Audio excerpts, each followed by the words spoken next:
মুর্শিদাবাদ জেলা দিয়ে সাম্প্রতিক সময়ে সবথেকে বড় আগ্নেয়াস্ত্র পাচারের ঘটনা রুখে দিল বহরমপুর পুলিশ।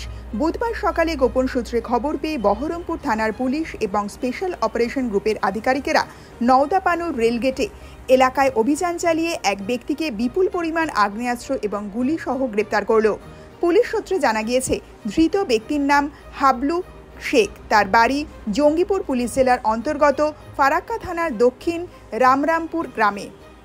মুর্শিদাবাদ পুলিশ জেলার অতিরিক্ত পুলিশ সুপার মাজিদ ইকবাল খান বুধবার এক সাংবাদিক সম্মেলনে জানান, ধৃত ব্যক্তির হেফাজত থেকে 7টি 7.65 mm পিস্তল, 13টি ম্যাগাজিন এবং 10 রাউন্ড বুলেট উদ্ধার হয়েছে।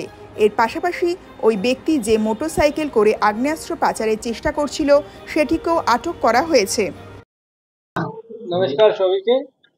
আজকে সকালে আমাদের এসওজি এন্ড বেরামপুর থানা সোর্স মারফতে খবর পেয়ে একজন ব্যক্তিকে আটক করে, যার নাম হচ্ছে হাবলু শেখ।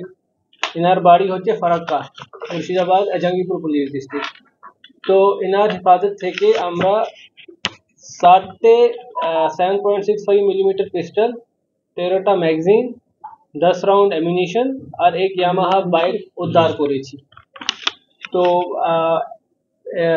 আজকে বেরামপুর পুলিশ থানায় একটা কেস আমরা শুরু করেছি, আর কিছুক্ষণ পরে আমরা আসামিকে কোর্টের কাছে পিসির জন্য আমরা পেশ করব। কোথা থেকে এই অস্ত্রগুলোকে নিয়ে আসা হচ্ছে? প্রিলিমিনারি ইনকোয়ারি থেকে যেটা জানা যাচ্ছে, ইনি মুঙ্গের থেকে এটা নিয়ে এসেছেন, আর জালাঙ্গিতে এনার মানে ডিসপোজাল করার কথা ছিল। এর কি আগে কোনো ব্যাকগ্রাউন্ড রয়েছে, অ্যারেস্ট হওয়া বা এই আর্মস ব্যবসার কোনো? আপাতত আমরা পেয়েছি কি 4টে কেস অলরেডি এনার বিরুদ্ধে রেজিস্টার আছে, কিন্তু আমাদের এখানে নেই, জঙ্গিপুর পুলিশ ডিস্ট্রিক্টে রেজিস্টার হয়েছে। আমাদের এখানে কোনো কেস রেজিস্টার হয়নি। দেখা যাচ্ছে যে ডোমকল বা জঙ্গিপুর, জলঙ্গি এই এরিয়াতে খুব বেশি পরিমাণ আর্মস ঢুকছে, বিশেষ করে অন্যান্য যেরকম বলছেন মুঙ্গের থেকে নিয়ে আসা হচ্ছে। কোথাও কি বাংলাদেশের ওপর বা সীমান্ত পেরোনোর কোনো সম্ভাবনা দেখছেন বা এরকম?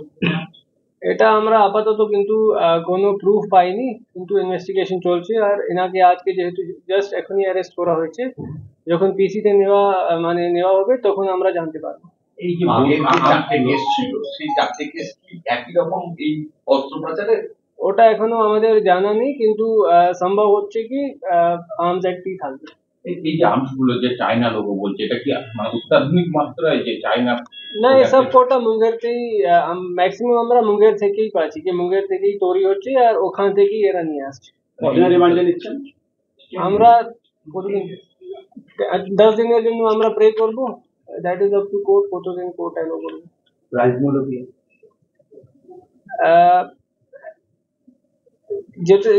মানে যেটুকু জানা গেল কি এ বলছে কি আমি 35 থেকে 36,000 মানে পার ওয়েপন সেল করি।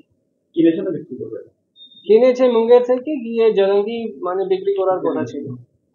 এই সীমান্ত এলাকায় যে বিভিন্ন একটা অস্থিরতা পরিস্থিতি হচ্ছে, সেখানে কি হিংসা তৈরির জন্য এইসব ওয়েপন কি জোগাড় করা হতে পারে? This is subject to investigation. আগে ইনভেস্টিগেশন করার পরই আমরা জানতে পারবো।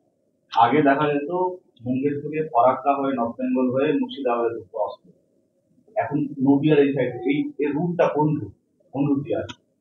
এ তো মুঙ্গের থেকে নিজের বাড়িতে নিয়ে এসেছিল, এর বাড়ি হচ্ছে ফারাক্কা, তো ফারাক্কা থেকে এখন জালাঙ্গীর নিয়ে আসার কথা ছিল। পেশায় কি করে? পেশায় ড্রাইভার আছে, ড্রাইভারি করে। মোটরবাইকে করে আসছিল বাড়িতে? হ্যাঁ, মোটর বাইক, এর নিজের ছেলের নামে মোটর বাইক আছে, মোটর বাইকও সিজ করা হয়েছে। পিওটা দেখাচ্ছিল নওদাপানুর রেলগেট। নাম হচ্ছে হাবলু শেখ। বয়স হচ্ছে 40 বছর। হাবলু শেখ। ফারাক্কার কোন এক্সাক্ট লোকেশন বাড়ি কোথায়? দক্ষিণ রামরামপুর, কুলি, ফারাক্কা ডিস্ট্রিক্ট। এটা একদম ঝাড়খণ্ড বর্ডার না? না, ফারাক্কার দিকে। ঠিক আছে, আর কিছু?